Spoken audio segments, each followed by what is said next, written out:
Je vous remercie, Madame la Présidente, chers amis d'Ashraf.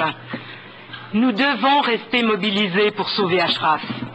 Nous devons rester mobilisés. Certes, nous nous réjouissons que le HCR ait enfin reconnu aux habitants du camp d'Ashraf un statut de demandeur d'asile. Mais qu'a-t-il fallu pour que nous ayons enfin ces nouvelles? Il a fallu des années de souffrance. Il a fallu la barbarie de ce qui s'est passé en avril de cette année. Il a fallu toutes ces souffrances-là pour qu'enfin quelque chose bouge. Il a fallu des centaines de manifestations, il a fallu des interventions répétées de personnalités, il a fallu que des comités se mettent en place, il a fallu que la communauté iranienne intervienne extrêmement fortement, que des conférences se tiennent à travers le monde entier, et tout cela grâce à l'opposition iranienne, au CNRI, aux Moudjahidines du peuple, et je veux leur rendre hommage ici, ils sauvent Ashraf.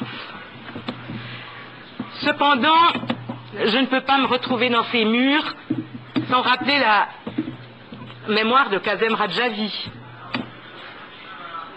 Rappelez-vous que le gouvernement de Khomeini l'a poursuivi jusque dans ses lieux, jusque dans ses salles, pour essayer de l'assassiner.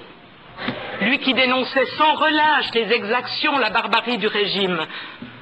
Il a même fallu, et on pourrait s'en souvenir, que ces portiques de contrôle que vous passez ont été fixés dans cette enceinte pour essayer de le protéger contre les terroristes de l'État iranien. Ces portiques, depuis lors, sont toujours là.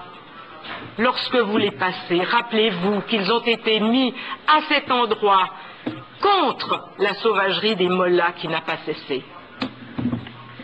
Vous le savez, ces portiques n'ont pas empêché l'Iran de Khomeini d'assassiner Kazem Radjavi le 24 avril 1990 près d'ici. Rappelons-nous aussi que ce crime est resté impuni, comme reste impuni de trop nombreux crimes du gouvernement iranien. Et les assassins vivent en toute impunité. Mais si Kazem était là aujourd'hui, il serait là avec nous au premier rang des défenseurs d'Ashraf. Vous savez bien que le régime iranien poursuit dans sa course à la répression. Et nous avons réellement affaire à un régime hors la loi, un régime, nous ne le répéterons jamais assez, qui réprime sauvagement son propre peuple. Madame Radjavi tout à l'heure a parlé de 23 pendaisons en un jour. Et voilà encore que ce régime annonce sans vergogne qu'il ne laissera pas entrer le rapporteur spécial des Nations Unies pour enquêter sur les violations des droits de l'homme en Iran. Il faut que cela soit dénoncé. On le sait aussi, ce régime méprise les mises en garde de l'Agence internationale de l'énergie atomique au sujet de ses activités clandestines dans le domaine nucléaire. Un régime qui va jusqu'à s'ingérer dans les affaires intérieures de ses voisins. On le sait bien lorsqu'on s'intéresse à Ashraf, combien cette ingérence est forte en Irak. Les changements que traverse le Moyen-Orient doivent effrayer ce régime iranien qui s'efforce d'éliminer son opposition principale. Mais ce qui importe ici, c'est que les 3400 hommes et femmes sans défense et sans armes qui sont à Ashraf aujourd'hui, eh bien, puissent être sauvés. Parce que eux, simplement aujourd'hui, que font-ils? Ils refusent de céder devant ce régime et sont les cibles de sa barbarie et celle de ses complices en Irak. Mais la sérieuse question qui se pose actuellement, c'est qu'a fait l'ONU et que fait l'ONU? Que va-t-elle faire désormais? L'inaction de l'ONU n'est pas acceptable. L'inaction de l'ONU viole tous ses devoirs. Nous devons le répéter, nous devons le crier, nous devons le faire paraître et le diffuser partout où nous le pouvons. Présence de 24 heures sur 24 de la part des observateurs onusiens, une tâche qui n'a que trop tardé.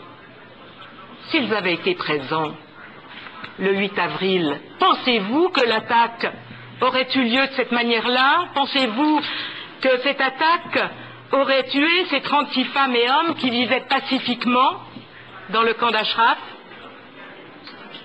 La preuve est qu'entre octobre 2009 et juillet 2010, où ces observateurs étaient présents, il y a eu moins de pression et moins de menaces contre Ashraf. C'est pour ça que, chers amis et chers amis d'Ashraf, alors que nous sommes dans ce haut lieu des droits de l'homme, aujourd'hui, une de nos principales demandes, de notre principale exigence va à Madame Pillay, au commissaire des droits de l'homme. Et notre exigence est très claire et très pratique. Madame Pillay, c'est urgent. La protection d'Ashraf est urgente. Agissez aujourd'hui même. Vous ne pouvez attendre qu'il soit trop tard. Les habitantes et les habitants d'Ashraf attendent vos décisions. Nous les attendons. Ils ont besoin de vous. Ils comptent sur vous et nous voulons compter sur vous. Je vous remercie.